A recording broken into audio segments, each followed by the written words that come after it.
আসসালামু আলাইকুম। ইসরায়েলের শাসকরা চরম বিশ্বাসঘাতক এবং একটা বেঈমান। বলবো এই কারণে যে এত ক্ষয়ক্ষতি হলো ইরানের ইসরায়েলের হামলায় এবং মার্কিন যুক্তরাষ্ট্রের হামলায়। এখন মার্কিন যুক্তরাষ্ট্র সর্বশেষ তার উপর হামলা হয়েছে, যদিও এটা প্রতীকী বলছেন অনেকে। কিন্তু ডোনাল্ড ট্রাম্প যেই টাইপের মানুষ সেটাও সহ্য করার কথা না, কিন্তু সেটা সহ্য করেছেন এবং ধন্যবাদ জানিয়েছেন।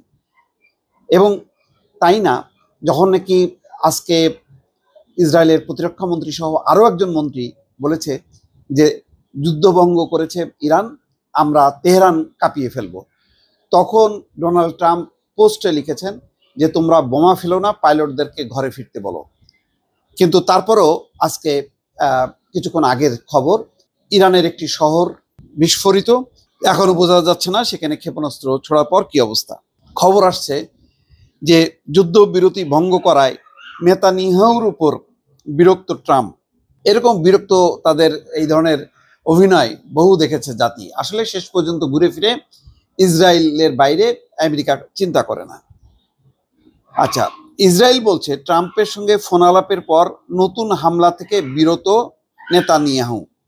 তাহলে আবার ট্রাম্প বলছে ইরানের সরকার উৎখাতে আগ্রহ নেই, ট্রাম্প বলছেন। কিন্তু এই ঘটনা কিভাবে ঘটলো? ইরানের বাবুলশার শহরের কাছে বিস্ফোরণের শব্দ, তাহলে কি কথা রাখলো? কথা তো রাখলো না। তো এখানে দেখি কি বলছেন। ইরানে হামলা চালিয়ে ইসরায়েল যুদ্ধবিরতি লঙ্ঘন করায় মার্কিন প্রেসিডেন্ট ডোনাল্ড ট্রাম্প ইসরায়েলি প্রধানমন্ত্রী বেনিয়ামিন নেতানিয়াহুর উপর অত্যন্ত বিরক্ত।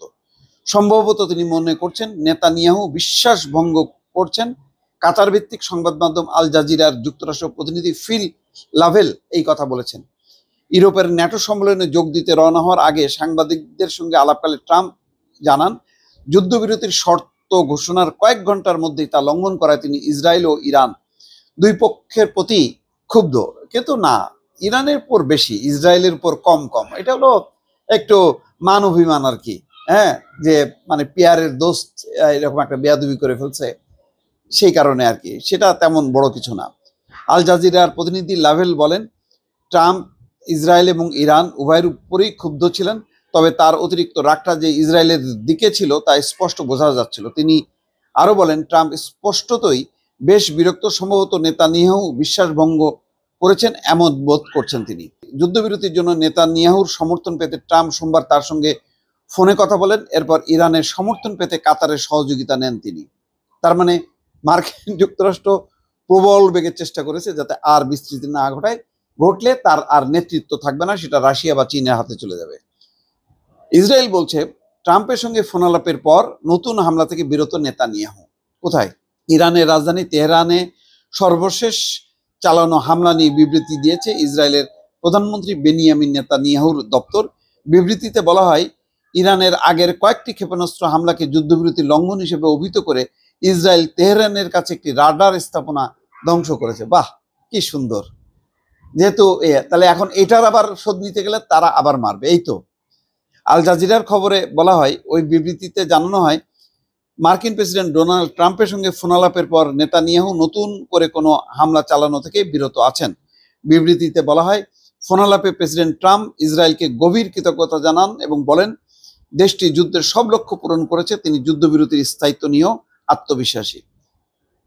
ট্রাম্প বলছেন যে সরকার উৎখাতে ট্রাম্পের কোনো আগ্রহ নেই। মার্কিন প্রেসিডেন্ট ডোনাল্ড ট্রাম্প বলেছেন তিনি ইরানের রেজিম চেঞ্জ বা সরকার উৎখাতে আগ্রহী নন, কারণ তা অস্থিরতা ডেকে আনবে বলে মনে করেন তিনি। এয়ারফোর্স ওয়ানে সাংবাদিকদের সঙ্গে আলাপকালে ট্রাম্পের এই মন্তব্য তার আগের সামাজিক মাধ্যমে পোস্ট করা যেই পোস্টে যে বলেছেন তার সাংঘর্ষিক।